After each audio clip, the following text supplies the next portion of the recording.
I used to be a strength and conditioning coach for 7 years, and recently quit a year and a half ago. I guess it's not really recently anymore, but I decided to stop going to the gym just because I was really burnt out from it. I had spent years and years, 14 hours a day, 12-hour days, 10-hour days, every day in the gym. So when I finally quit, I just needed to rest. And that exertion on my body had just taken its physical toll, mental toll on me. So when I quit, I just needed a lot of rest. And so I've spent a year and a half up to this point figuring out how to help my body rest the best, what kind of things work for me, and how to take care of my body better, because everybody's body needs different things from them, because our bodies carry how we live, our habits, the things we do for a living, how we sleep, emotions, all kinds of stuff. So it's gonna look different for everybody, and similar enough because we're human. So I just wanted to start talking about my journey getting back in, and then sharing my skills that I learned when I was a strength and conditioning coach, and some of the things that I was really passionate about, and then also the things that I've learned over my rest period, and then how I'm going to be incorporating physical activity back into my life, pretty much starting from zero. And that's why I figured it was a really good opportunity to talk about what it looks like to get into a physical activity routine, especially it being the new year. Everybody's really looking forward to making a change in their life and starting something new. I'm not going to tell you what you want to hear. It requires slow, small changes. I'm here to help you make them so that those little changes add up over time. And that's really what I learned through my year and a half of resting. I had always tried to, there was multiple times over the period of the year and a half that I was trying to add a gym routine in, and I would go and then I would just be so physically exhausted that it just wasn't fun. My body would overreact and I would be super sore, and I just would be exhausted and not want to go back again. And so slowing things down and figuring out what works for me was actually more beneficial, because I started to have more routines taking care of my body. And so now I can go back into exercising my body, and then knowing what kind of things are going to help me rest in order to balance the training and the rest, because you have to be able to do that. As human beings, we only have so much exertion we can give without proper input back in to recover that. So that's what I am hoping to teach along this series of talks, I guess, whiteboard chats. And then also just like keeping up with my journey as I get back into it, and sharing what I'm learning as somebody who's educated in the physical education side of things, and at a pretty high level, and then somebody who's taken that and been able to use it to learn to rest. And so I have a really large scale of knowledge when it comes to, getting back into physical condition. The first thing I want to talk about is just the fact that we have cycles, okay? So every human has a yearly cycle. There we go with the earth through the fall and the winter.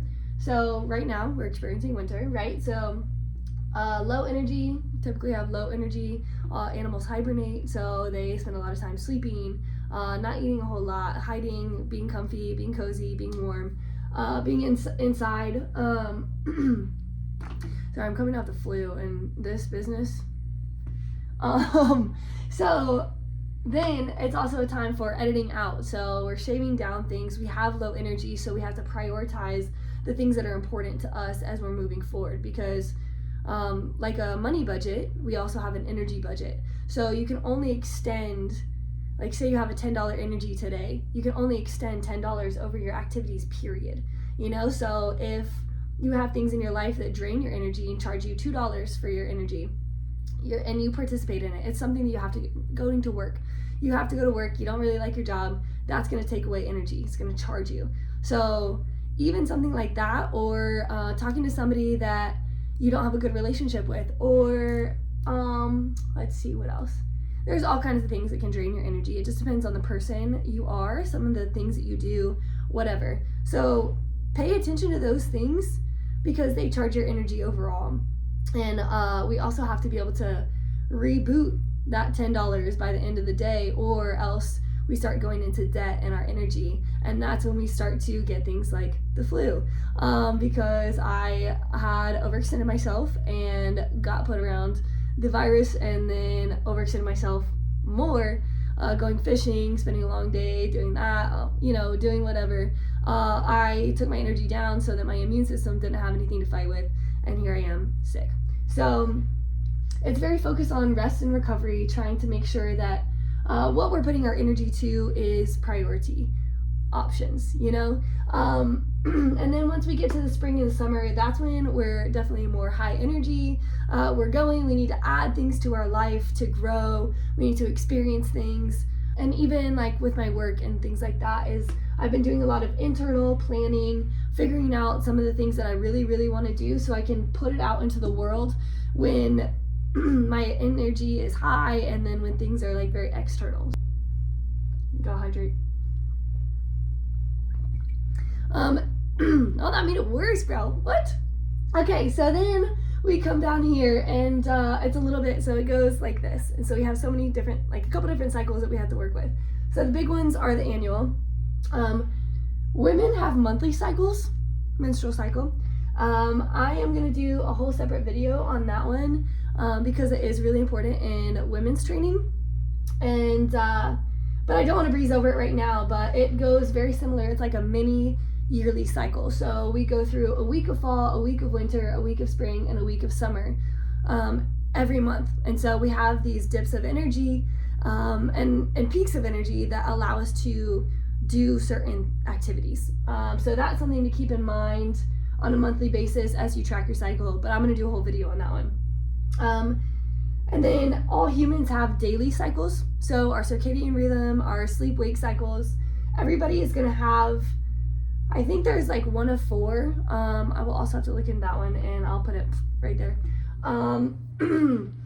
And everybody, like, there's different circadian rhythms that people operate off of. So some people are late to rise and late to bed. Some people are early to rise and early to bed. Some people don't need a lot of sleep, and they are late to sleep and early to wake up. And so that's important to start to notice as you're going through your day-to-day life, and then over the span of a couple weeks, and then as you're starting to incorporate some of these concepts that we talk about in your daily life, it's important to pay attention to your sleep-wake cycle, because it's going to be a little bit different for everybody, and especially depending on your activities and your like peak energy and stuff like that. So just start to watch this. This does get affected by things like caffeine, or other things that we eat, drink, consume, whatever.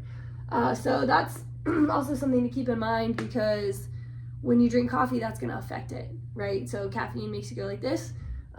So it may throw off your sleep-wake cycle. So that's just something to consider. I'm not saying give up coffee, because I can't yet, but I'm thinking about it because of this. But I think I figured out when to have my coffee to help me peak energy during the day at the right time. So that's an option, just making sure you're consuming the different energy ups and downs as you need to with your energy through the day. In strength and conditioning, there is a concept called undulating periodization. And all that means is that our training goes like this with cycles of our body. So there's peak energy, and then there's rest energy, so that you can make gains. Because like I said, you take your body down over training, whether it's a short period of time, like in a day, or if it's over a longer period of time, like a month or a year. So you're going to extend energy and maybe put yourself into a little bit of a hole, but then you rest the same, and then you make the gains that you're supposed to make, because your body grows back stronger. You damage it, it grows back stronger, essentially. So this is pretty vital in understanding, or like a basic concept, a foundational concept to working with your rhythms and your cycles. So undulating periodization is gonna be your guiding principle with your seasons, as far as like understanding there are times for rest and there are times for extension. And so making sure that you have balance, and that when you overextend, that you also over rest, to make sure that you make the proper gains and you don't put yourself in a deficit.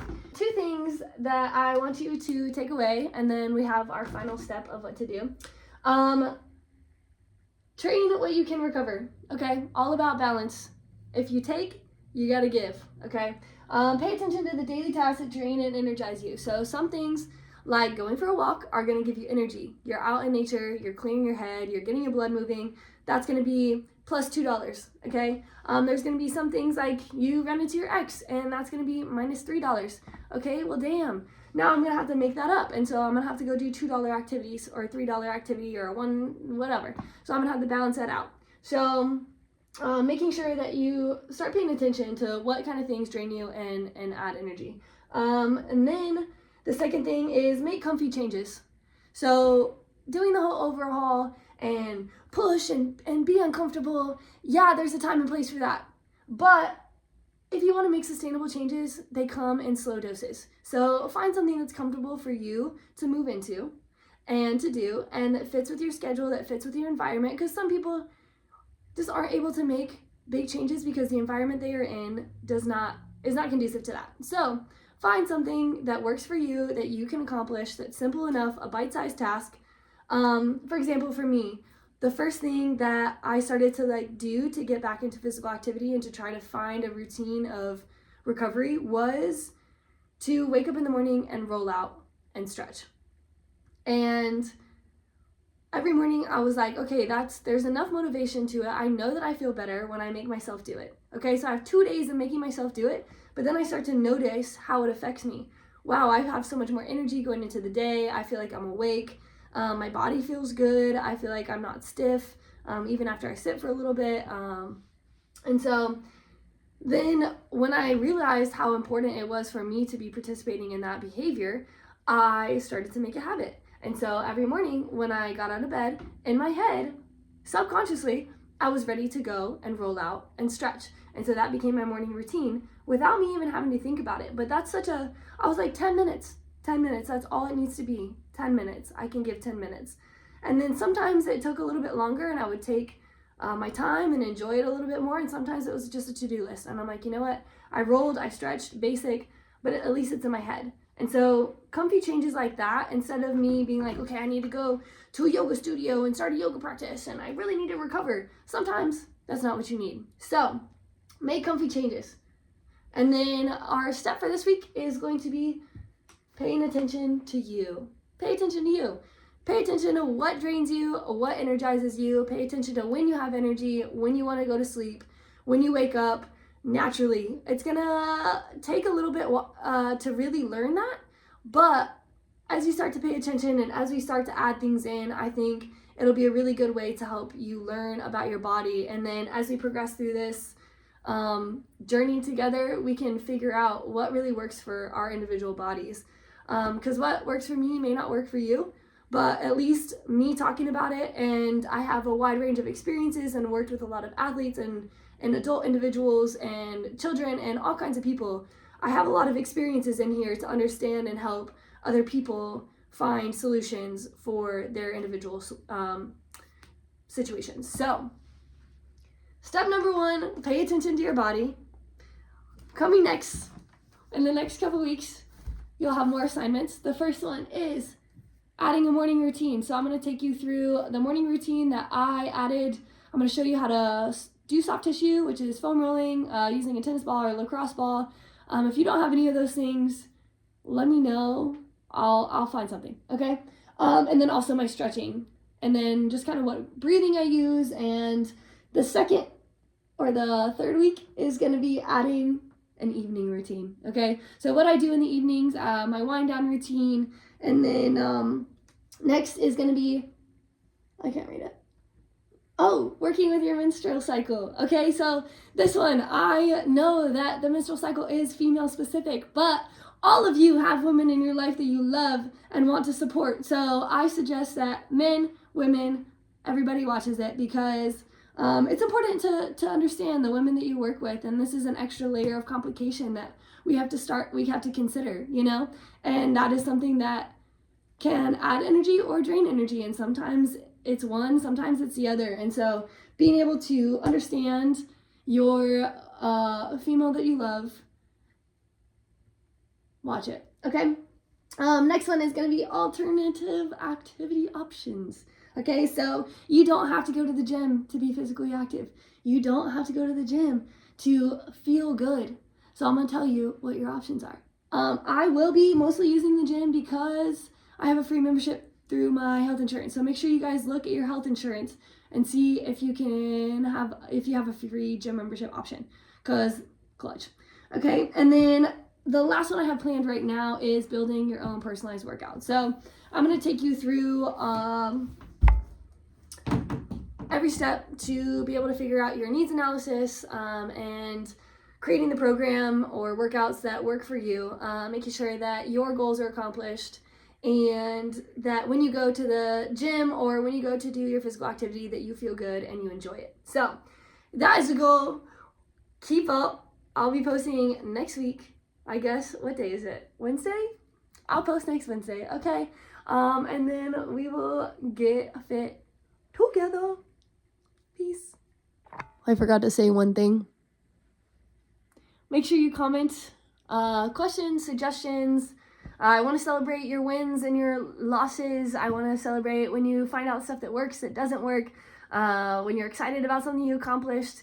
Please put it in the comments. I love to see people figuring it out. So that's what this is all about. We're staying curious together, asking our bodies what feels good and how can I do more of it, and what feels not so good and how can I do less of it. And we are going to figure it out and get fit and healthy and active and feel good together. Okay, peace for real.